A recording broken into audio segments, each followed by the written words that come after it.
This is the ZMAR Podcast. Elite Benefits of America helps small and mid-sized companies with their health insurance programs. And now, your host, Butch ZMAR. So, top two concerns of employers with the recent survey, nationwide survey with a big outfit called WWWII. It's a huge company for the broker industry to help support businesses. I am not endorsing them, or they're not a sponsor for sure, but they produce some good data once in a while. So in this survey, there was two top concerns. The number one is just mitigating the healthcare costs. The second one is to offering competitive benefits to compete for employees. This has always been the case. There's nothing that will change because of this. And the basis of health insurance in the workplace, it came in after obviously World War II, but they couldn't do any wage increases to compete based on salary, so they had to find something else. So they were able to figure out a way to offer competitive benefits. Well, guess what? Back at the end of World War II in the 40s, maybe 50s, it was all affordable, right? Because people weren't really using it. They were treating things at home. Doctors made house calls. Today, you have to go sit in a sick waiting room and wait. So over the time, the cost keeps increasing because of utilization. It's not necessarily because of inflation. There is some of that, but it's utilization. They're utilizing more services, though, therefore, that drives the cost because you have more demand. Simple economics. And then at one point, small businesses just never really offered it.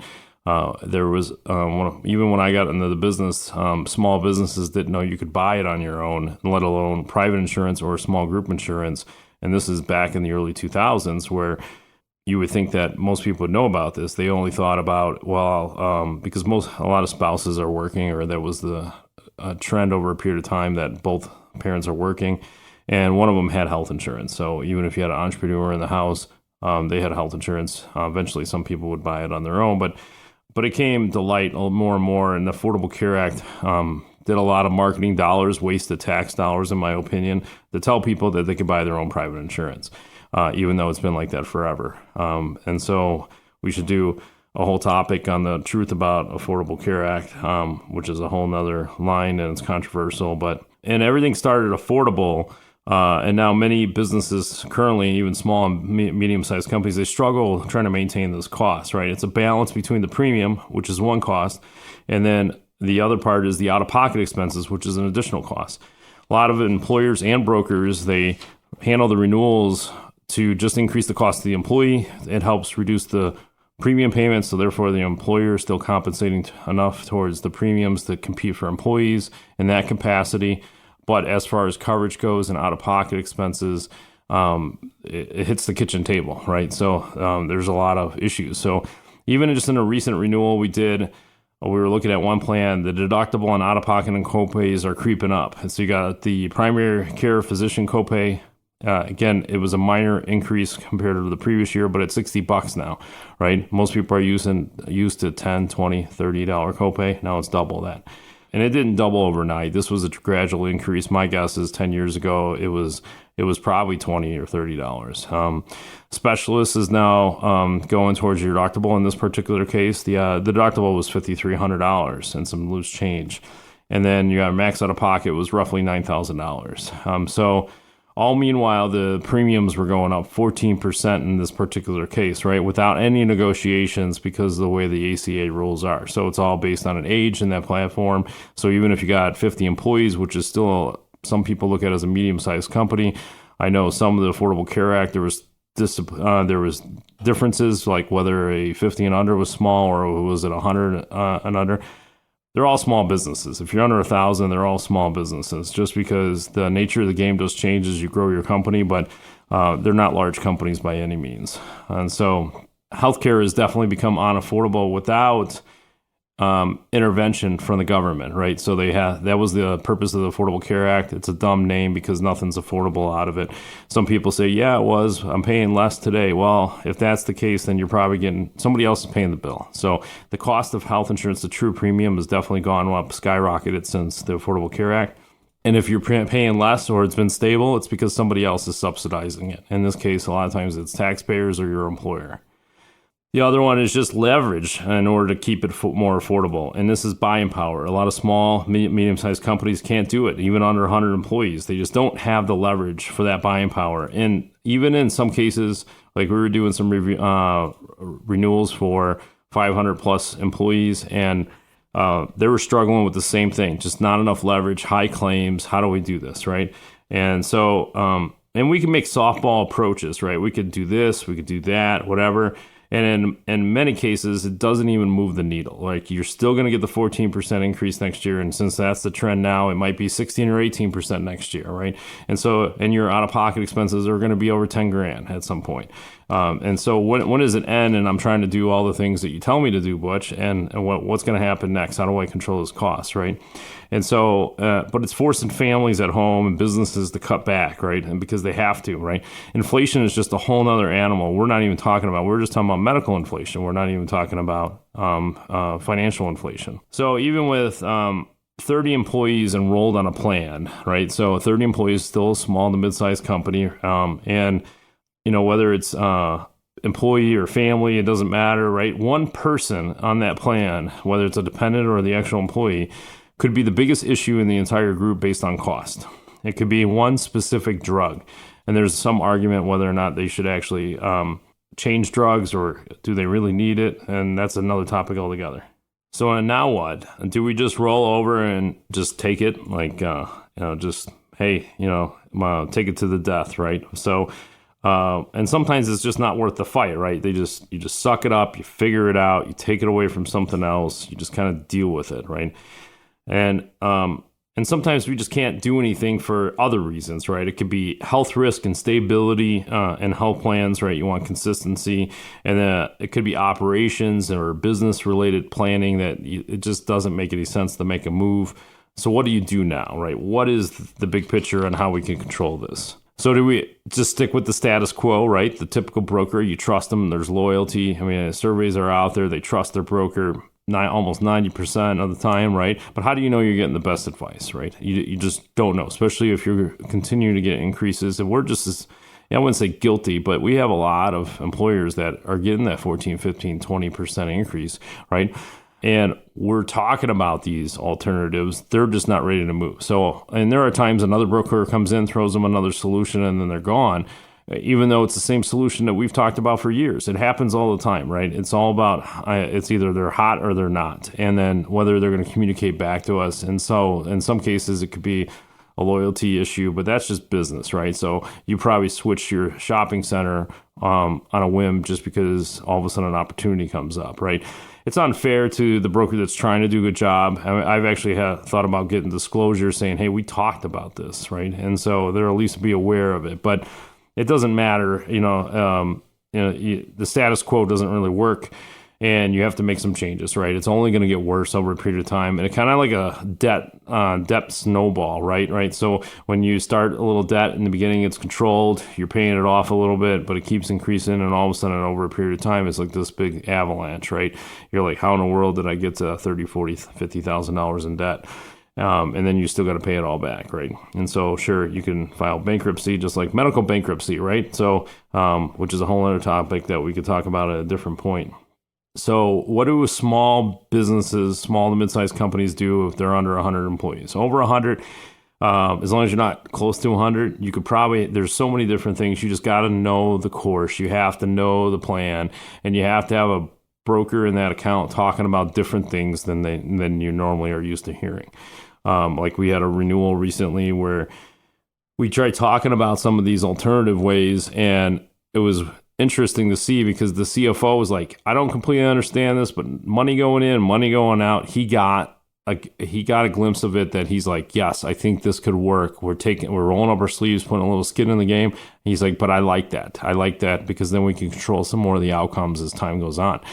But then there was HR in the room saying, no, this is going to disrupt the entire employee base. We're not doing this, right? So there's this constant divide, right? At some point, when you start doing things different, right? Where do you even begin, right? How is it going to make everybody happy? And you're not going to make everybody happy. But, if you call Butch Zemar and say, what's a bullseye's approach to hit this off, right? So the first thing is definitely drug costs, right? So educate your employees on drug cost pricings, right? Some employees will say, oh, I got to take this drug. My doctor tells me I need to take this drug. I can't take the generic. We've heard a bunch of stuff. Most cases, it's all complete farce, and you could change to a lower cost med, or you could find a better outlet, better solution. Just because they're on every street corner doesn't mean you need to go there. You got to think outside the box, right, on this. But as an employer, you have to think out of the box. We can't always just come up with a flyer, put it in the open enrollment kit, and leave it at that, right? We have to actually maybe produce some videos. We have to maybe have an open enrollment or a live town hall and have Q&A, right? What are you doing to make things different, right? And this is just one thing that costs the employer actually nothing. Then just educating your employees, but actually do it in a process, not a one and done. There are ways to reduce your costs. Not always, but there's tons of ways to reduce your costs and money, right? One is GoodRx. I'm not here to promote them necessarily other than providing solutions. We're not paid by them by any means, but GoodRx.com is a resource we use on a regular basis to help mitigate prescription drug costs. It gives coupons on there, and you're able to at least shop and see what the cash price is for everything. But some people say, well, but I got insurance. You know what? Insurance is not going to bat for you at this point because we're trying to control costs. But if we could shift the cost to a different measure that costs less, and even if you're paying cash, it takes the expense off the group plan, which is what they evaluate for rate increases. So how do you change all that, right? By changing the behavior, changing the outcome, right? You could also do third-party mail order. You could do mail order with the insurance company, and that's fine. Some of the costs will be reduced. But I'm talking about third-party. Sure, you're going to pay cash. If you want to submit for out-of-network reimbursement, you could try to do that. But a lot of times the savings could be big enough on certain drugs, not all drugs, right? You could actually save a ton of money by doing it, but you don't have to put all your drugs in one spot. You could spread it out. You could go to Costco or Walgreens for whatever you need, and then you could do third-party mail order for the certain drugs that work out better. Prescription drugs is a huge driver in the health insurance premiums, and the insurance company and the vendors are the only ones that get to capitalize on the profits of it, not you. And in a lot of cases, there's rebates going back to them. And it's a whole nother topic that we should get into at some point just because it's going to the wrong person for the rebates. It's in the contract, and if you read the wording, you'll know it's in there. And then a lot of times they're profiting, the insurance company or the vendors are profiting from the rebates from the manufacturers without passing it on to the policyholder. And there's been lawsuits out there for that. Another driver is definitely doctor visits and emergency room visits. Teledoc boomed during COVID, and it's been around for a long time before that too, but it's become more relevant. People actually started to understand what teledoc was during that time, or video with your doctor. It's more convenient, more cost effective, and it doesn't create an impact because doctors need to bill for their time, and the time is expensive, especially when you go to their overhead. They got staff in the front, they got lights, they got all kinds of stuff that's going on. You have to pay for their education, all that stuff. And so Teledoc is just a call center with qualified professionals, whether they're nurses, nurse practitioners, or doctors. And you could get similar advice. I mean, sure, certain situations you're going to have to see somebody in person, but otherwise you could certainly control the cost going to the bottom line. And a lot of times it's a per employee cost by the employer to implement a mass program. Sure, some insurance companies have it, but again, it's owned by the insurance company. We need to somehow break this apart and shop vendors so you have more choices. And so by paying this fixed cost, it doesn't cost the employee, maybe a copay, maybe on certain programs, but then it doesn't impact the actual bottom line. You're not using your claims fund to actually pay for everything, for the doctor visits, that is. Emergency rooms are another big one, right? So I always say, don't go to the ER unless it's a true emergency. I am not your doctor. I'm not your lawyer. I can't give advice to whether or not you should go to the ER or you shouldn't go to the ER. But the big common rule that I've used with my own family, just to give you a personal story versus telling you how you should do it, is that if you can manage the pain or the situation in 24 hours going forward, that if you were forced to, let's say you didn't have access to facilities and you were forced to actually deal with the situation for 24 hours, would it be acceptable? And if you say, well, if I absolutely had to and I couldn't get access to care, I probably would make it through the night.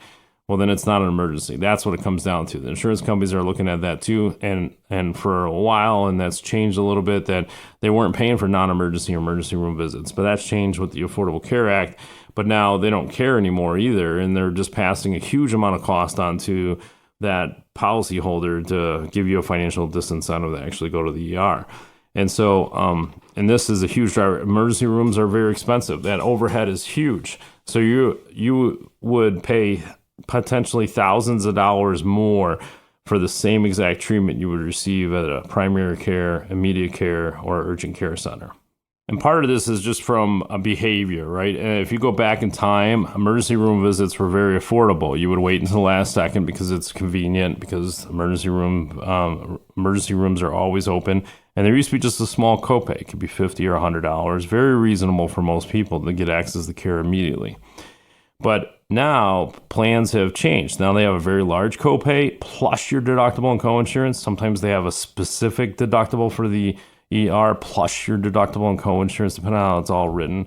But still, like they're giving you that financial disincentive to actually go to the emergency room. Urgent care, immediate care, doctors there's some of them are even open 24 hours a day. If I advise you to actually pinpoint on your phone somewhere, that take a look in your area, if you're at home, what's the closest 24-hour urgent care, and that's the one that you have to keep locked in case something happens at home, whether it's you or your kids, because jump into the ER in an emergency room or the ER in the middle of the night, you're going to have some issues. You're going to have thousands of dollars worth of claims.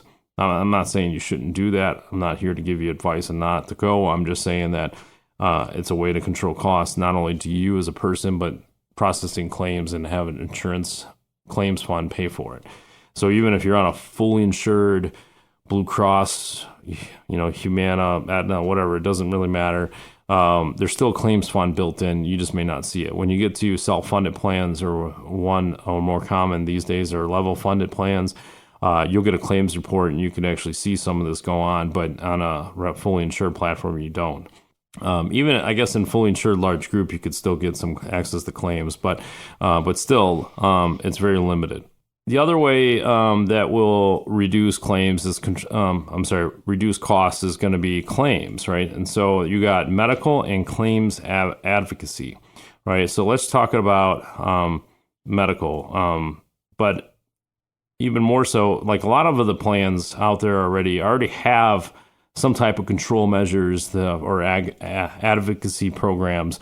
The issue is that it's an insurance company owned product. So therefore, who's going to make decisions in whose best interests, right? And so they're going to advise accordingly. The Affordable Care Act gave all companies out there a requirement to spend a certain amount in order to profit a certain amount.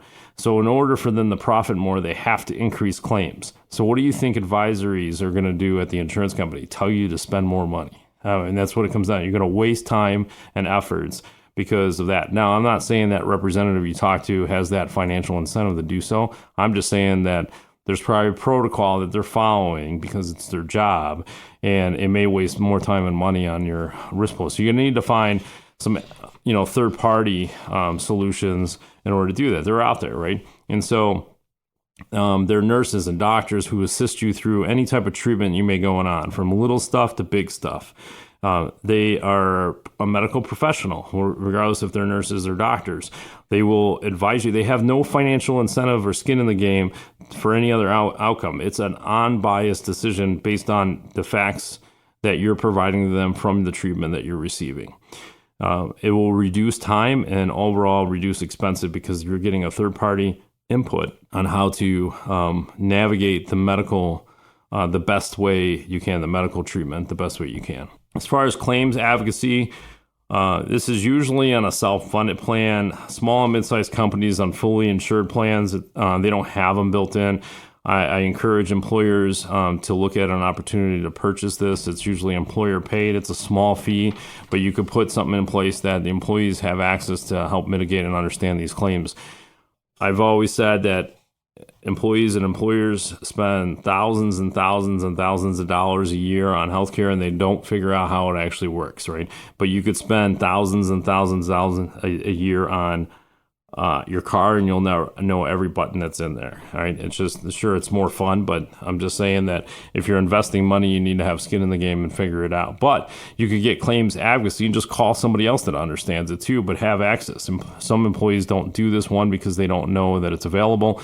And two, it could cost them money personally. So if the employer eliminates that risk by actually fronting a program so they know where to go, and then paying for it so they don't have to worry about employees having to struggle to pay for some help, and it would minimize issues in the middle of the day, because most of the time that you could crack at this is in the middle of the workday, which is unproductive for you as a company.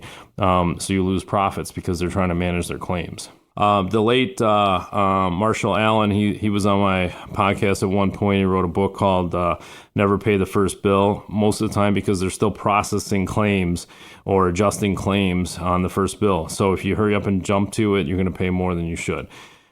Any other bill after that, some people say anywhere between 80 and 100% of those bills will have errors in them. So but how do you know if you're not in the business? How do you know if you don't know even what you're looking at? And so, well, guess what? If you implement a claims advocacy program, they can do it for you. You send all the claims to them. They can give you advice. They can walk through some things. Sometimes they jump in. Sometimes they don't. It just depends on the situation. They're usually not expensive, but what this will do is actually help you save thousands, and in some cases with the larger companies, millions of dollars in claims by having somebody review all the claims. Some of it can be automated. So on the self-funded platforms, there's programs that do this automatically. From the TPA, they just put it through a software, and so there's a team that analyzes the results of it, and then they start stepping in and basically telling those providers that they're wrong, and then saving the company's money.